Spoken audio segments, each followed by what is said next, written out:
Welcome, everybody, to Back to the Hunt, a Supernatural podcast. My name is Chris Barros. I'm Dan Cummins. Nice to be here, Chris. And yeah, we are here. This is episode 1. This is our pilot to talk about the pilot of Supernatural. And what this podcast is, it's really important to kind of clarify this from the beginning, Dan. We are both watching Supernatural as a rewatch. We've watched the show in full. Yes. And this is our experience rewatching it. And we should stress this. For that reason, this is not really designed for those who maybe don't want to get spoiled for anything. So let's definitely not. Spoilers are coming. There's no avoiding them. Yeah. So yeah, but we'll make sure we note the episode. This is, as I said, season 1, episode 1. This is the pilot. Now, Dan, let's go back in time. This aired September 13, 2005. And we went a little bit. We have to open this because it's the first episode for us with where we were at this point in time in our lives. So let's start with you on that one. Yeah, I was born in 1994, Chris.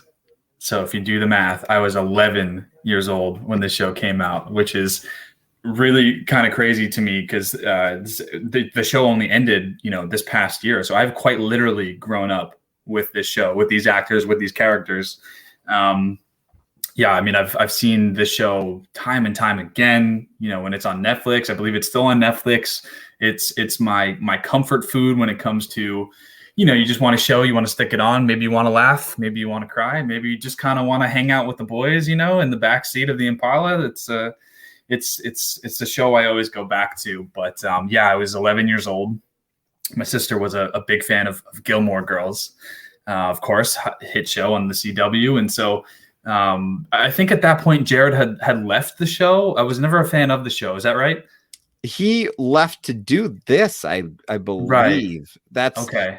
Because as I go back to it, I just think about my wife who watched Gilmore Girls, and she talks about him not being on the show, or at least as a main character not being there. He might have shown up again a few times, I would imagine. But yeah. Okay, so they probably ended his arc at some point. Sorry for any Gilmore Girl fans screaming at us right now as they're listening. Right. But hey, they saw potential in the guy, and they said, hey, let's give him the co-lead of the show. And so if you recall when the show aired, it was not the funny meta show. It was quite dark and really borrowing from the horror movie genre. And so my dad agreed to let her watch it, my sister, but of course he wanted to watch it too, to make sure it was, okay for a 13-year-old girl at the time. And so I jumped on board and decided to watch the show. And yeah, I was hooked. I mean, who, as an 11-year-old, boy, who's not going to love to see a cool classic car, rock tunes, coming from the radio. Both leads are hilarious. Really guys, right? Sam in his own respect, Dean in his. Yeah, I mean, I saw parallels just from my own life. In Dean, I'm an older brother.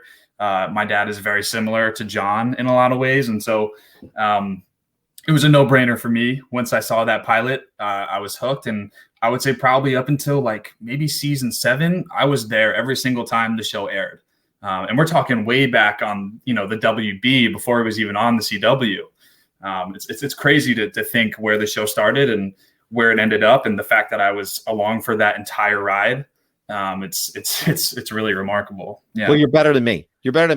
I started watching the show probably. So I'm an 84. I'm 84 as they apparently call us now, a geriatric millennials, which whoever came up with that, I haven't heard that one. Yeah, I don't like it. But yeah, I born in 84, so I was 21 when the show came out, but I don't think I started watching until I was like 26, 27. Interesting. Yeah, so it was going on for a while at that point. I came over partially because I loved the X-Files. There's a lot of interconnected things, from writers to production people. I mean, Mitch Pileggi is eventually on the show, William B. Davis, Jim Beaver, and all these people appeared in episodes of the X-Files. So, there's a deep connection there. So someone said, you like the X-Files, you're going to like this. Okay, sure. I wasn't sure about it, and I didn't do it right away, and eventually got there.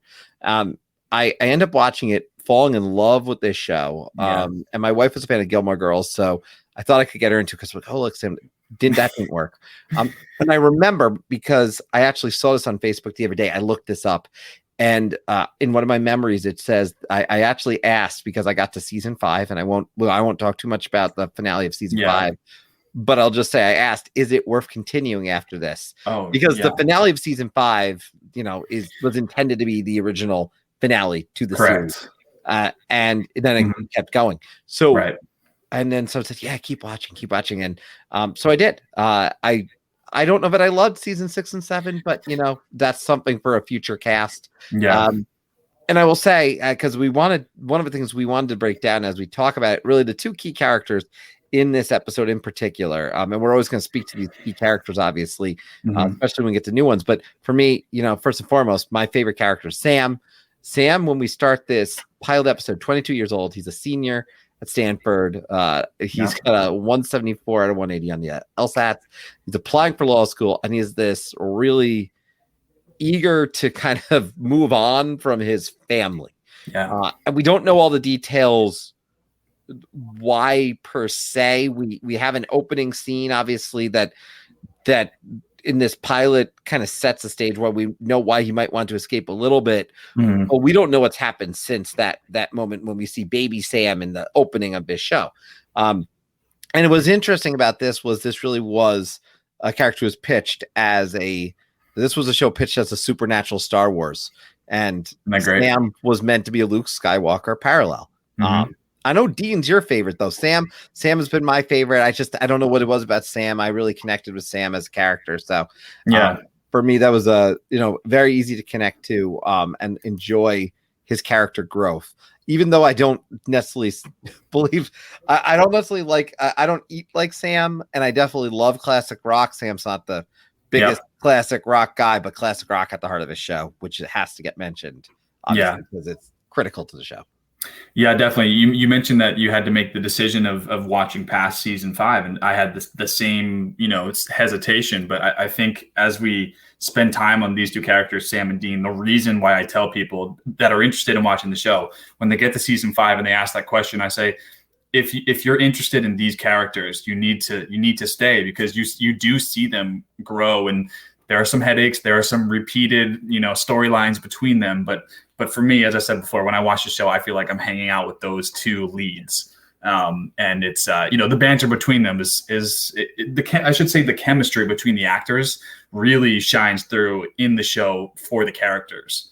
But yeah, you mentioned Dean. So again, I was 11 years old. Funny enough, you were 21 when you started watching the show. Sam was 22 in the show. So it kind of makes sense why you would connect with Sam in that way, but me being an 11-year-old boy, you could maybe see what I liked in Dean. Of course, I said I'm the older brother.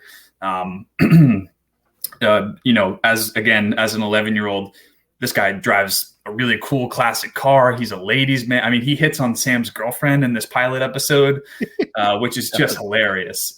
He's got the quips. He's quick. He's hilarious. But on top of that, you can tell this guy really sort of idolizes his dad, and he feels protective over his brother. For me, when I started watching the show, very much the same. I still respect my dad, and I still have a great relationship with my brother, but I saw a lot of honor in Dean, and that virtue is really important to me as well. So I think, beyond the surface, and as we learn about Dean up to season 4, I mean, you soon learn he's not as confident as, his bravado would have you believe. He's a tortured soul in a lot of ways, and that only made me like him more. So I do love Sam, big fan of him as well. But how can you not like Han Solo, right? Everyone loves Han Solo, which is Dean is literally a tortured soul. Very literally. Good, yeah. Let's break down. Let's break down a few things in this. First and foremost, first impression.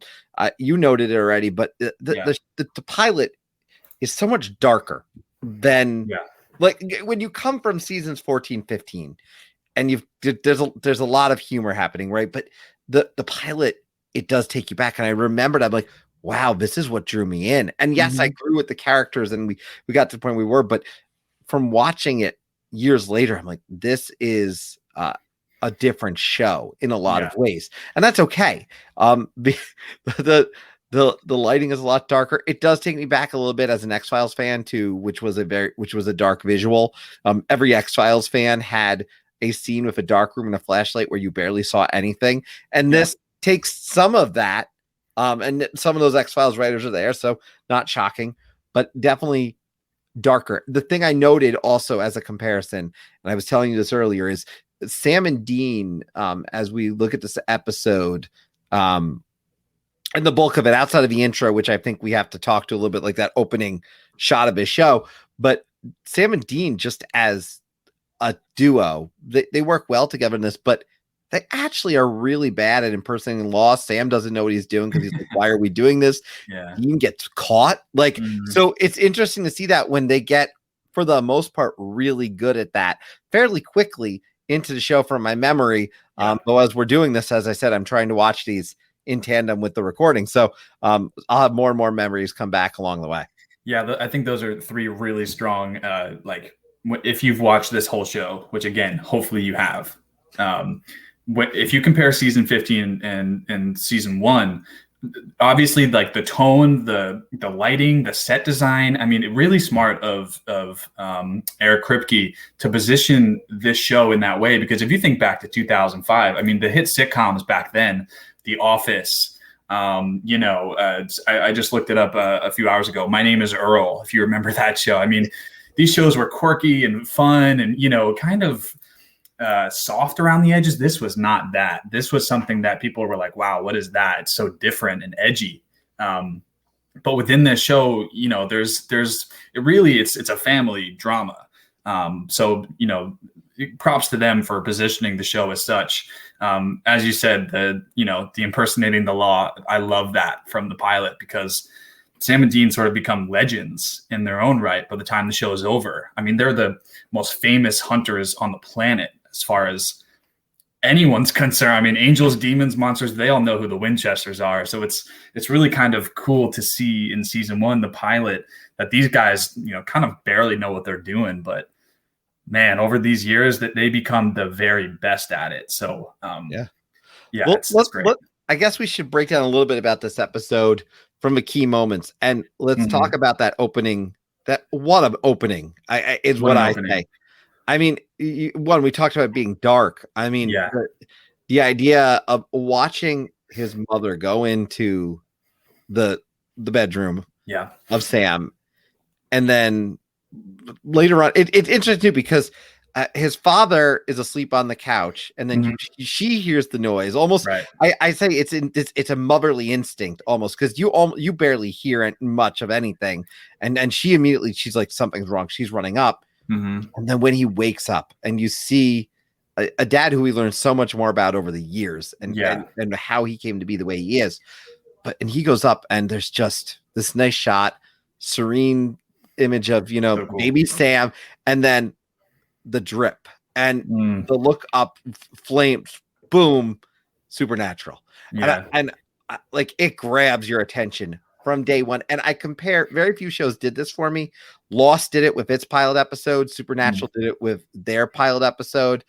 Very few grab your attention with a bam for me so quickly on. This one did it within 3 minutes, really? Oh yeah, quick, very fast paced. Yeah, it's funny you say that.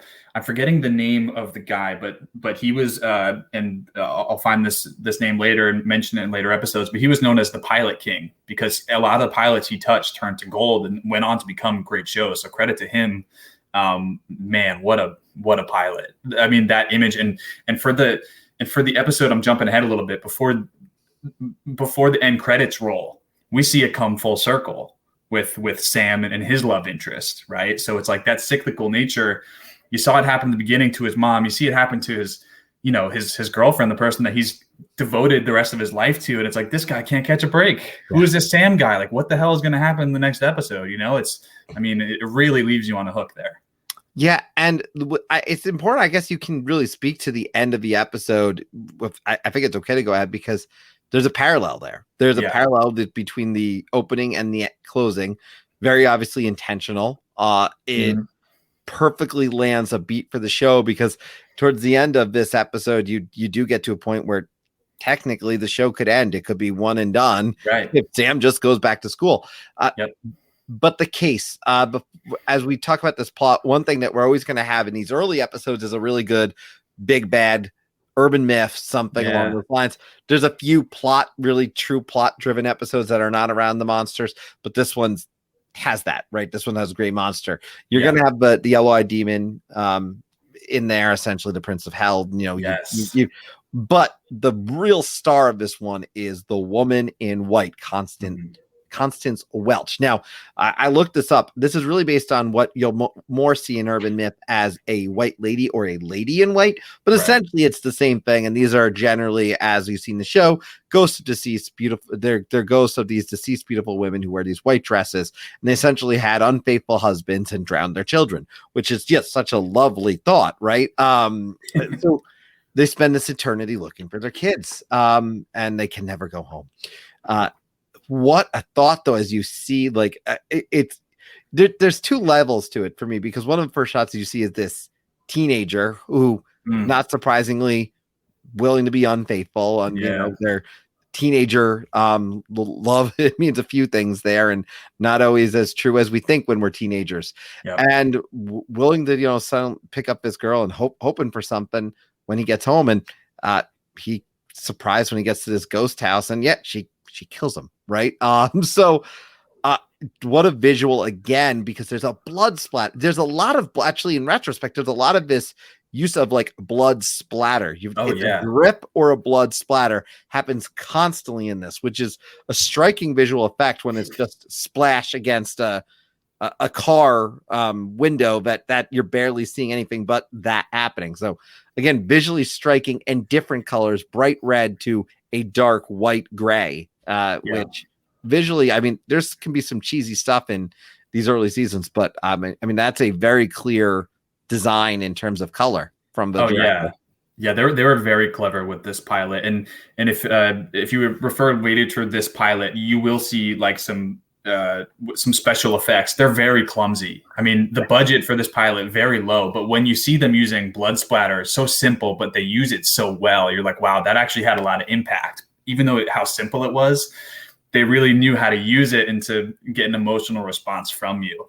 And just the overall plot of The Woman in White. I mean, we're sandwiching in a monster of the week in the middle of a family drama, in the middle of an overall arc of this yellow-eyed demon who is haunting this family, essentially. I mean, there's so many layers to this, but they pull off each storyline so well. I mean, it's incredible. They're able to do all three of these things in 45 minutes of airtime. It's crazy. Yeah, I mean, you think about it, they get to after the incident, it's not the first, but it's the most recent case that the town is dealing with. They get to that bridge, and you got Dean rummaging through the trunk. It's like, oh no, here we go, we got it. And he's holding up this and they're just like, you're marshals? like who in the right mind would believe these people to be marshals? And they don't. And that's the best part, because he's like, Dean gets busted. And I was mentioning that earlier. Dean actually getting busted, which you just don't see all the time. You eventually get to a point where they're, majorly untouchable. Untouchable. But they're running the other thing I should know is they're running credit card scams at the beginning. So I forgot about the credit card scams, because they get to a point where they're good for reasons. But to see that and go back to it, oh man, it's great. And the scenes they're almost awkward. And so you see them, I'm looking for seeing them grow as they get better in dealing with the law or faking out the law. The thing that is important to point out, but that I would say too, is that the Lady in White, obviously, or in this case, the Woman in White or Lady in White by Urban Myth, ends up being taken home later in this episode. The brothers are building their relation throughout this. You can tell Sam is getting probably frustrated throughout, but Sam ends up doing something that later on, if it happened, I swear Dean would have screamed even louder, which is he drives the car, which has the Woman in White in it, trying to get Sam to essentially succumb, and drives the car straight into the house. And I'm thinking to myself, how did he not like destroy Sam for that? Because I swear later seasons, like, it gets a tiny scratch, he freaks out. Yeah. I mean, and what an introduction for Baby too, right? The Impala, man, what a really cool. I mean, it's got to be top 10 coolest cars from pop culture, at least on my list. Yes. And yeah, but you know what? And we warned about spoilers, right? But when Dean and his father's relationship, John, when that starts to fall apart, baby, in a way, it really kind of becomes his relationship with his dad, like immortalized in this object. So I agree. I mean, he's definitely defensive of the car, but that's like the third lead of this show too, man. The car, we care about the car. You and I are talking about a car. Well, especially in the first few seasons, because we don't have another pivotal character who's going to come into play a few seasons in. Yeah. That really is the third lead. Yeah. We got to mention the music in the car. Just a few quotes that have to get conversation to happen in the car. Driver picks the music, shotgun shuts his cake hole. I say it all the time. I steal that all the time. Great quote. And then when it comes down to it, the music in the car, just Sam going through and saying, you got to replace these cassette tapes. And the line ends up being, and what's wrong? And it was like, well, for one, they're cassette tapes. Yeah. 2005. Classic, and really the music in the show is stellar. I want to just note there's a website, tunefind.com, where I pull a lot of information about music whenever I look at a show.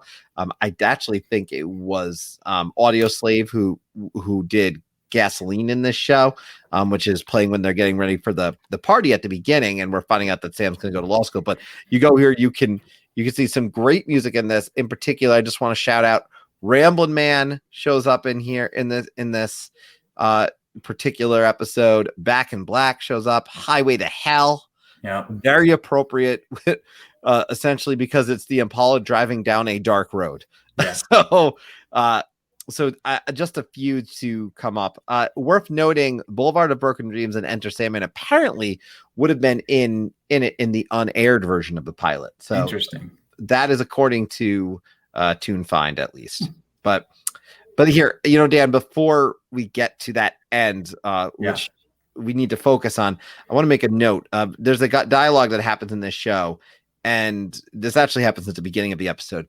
And Dean mentions the gates of hell in Clifton, New Jersey. We are not far from the gates of hell in Clifton, New Jersey. So I wanted to bring up, he mentions, remember Clifton. So this essentially is a location. It's behind the Black Prince Distillery in Clifton, New Jersey. Apparently it looks like just any other collection of drains, but the urban legend is you go in and you'll find that it's essentially home to the devil, and those who are possessed have the power to lift the giant axes that weigh thousands of pounds and block the door. And if you go in deep enough, apparently you can go to hell. Love it. So there you go, Clifton, New Jersey. We had to give it a shout out. They make mentions to other places, even if we never visit them. So we'll try to bring those up when we catch them. But that's what I wanted to make sure I did bring up, because they're great. Especially these earlier seasons. I mean, the lore, the attention to detail, the research they do behind this lore. I mean, it's a really strong. We mentioned Monster of the Week, right? It's sort of a family show, but on the side they're doing this Monster of the Week. It's not like they're just making up, things off the top of their head, or even repeating monsters for the most part. I mean, they're usually pretty unique until we get into those latter seasons. My particular favorite, the Jersey Devil, which I think happens past season 10. I can't remember exactly what season, but the monster's always fantastic. Yeah, so that's one. Well, again, they always mention one. That one we don't see, though. I will say, when they do eventually get to how there are some spots that look like they're within a pipe. So I don't know. Maybe they got those lines. Let's talk about they drove the car through. She's in this. It's almost horrific scene. Watch as her children say, "Come!" Like the children slowly walking down the steps, water dripping. Like the scene. It's frightening. If you pick, I can only imagine. I mean, you were 11. I was much older. So I can't. It was scary. It's that must. I don't know, but it seems a lot more frightening when you're 11 than when you're 26 or 25. But it's still like, oh my goodness. And visually stunning. Again, the dripping water down the steps. You cinematically, as much as it could be corny at times, it looked great. And then her just disappearing, like afraid of her children. We see the monster start to show some vulnerability, and that's probably the scariest part of all. We're supposed to be afraid of the woman in white or the white lady, but then she's afraid. She comes face to face with, what her crimes, why she's in her current state. And I mean, that really drove it home for me, on the couch, sitting in the dark at 11, watching these two brothers try to, clean the world up. I mean, yeah, it was the perfect ending to her story. And again, done in 45 minutes. I mean, probably less than that, because you don't see her till halfway through the episode. It's hats off to them. Yeah. And let's point something out, because I know everyone associates this show with, Carry On, Wayward Son. Oh yeah. Kansas. You don't hear this for a while in the show. So I just think it's funny. Good point. That's not something we hear. We do hear a song that I think is worth mentioning that I want to note. A lot of the music for this show is done by Jay Gruska.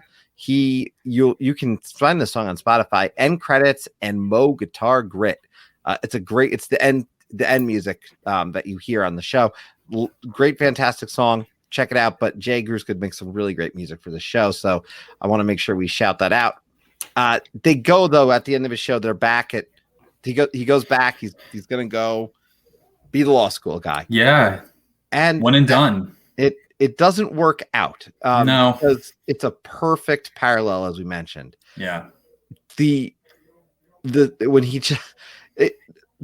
fact that he lays down in the bed just like he was laying there in the first one. I never thought about it in that way, and I was 15 years younger, but just oh my goodness, like there's something to thinking about that. This is how we're going to do it from a directorial perspective, and impactful. And when he sees her, I just remember just like almost the first time falling out of my seat, just being like, they did not do this again. But the second time around, it's still powerful. Oh yeah. I mean, here's Sam, right? Like the whole episode, he doesn't want to go with Dean to find their dad. He doesn't want to live that life anymore. He wants his own path, right? He already dealt with the death of his mom, which probably feels guilty for, right? He was in the crib.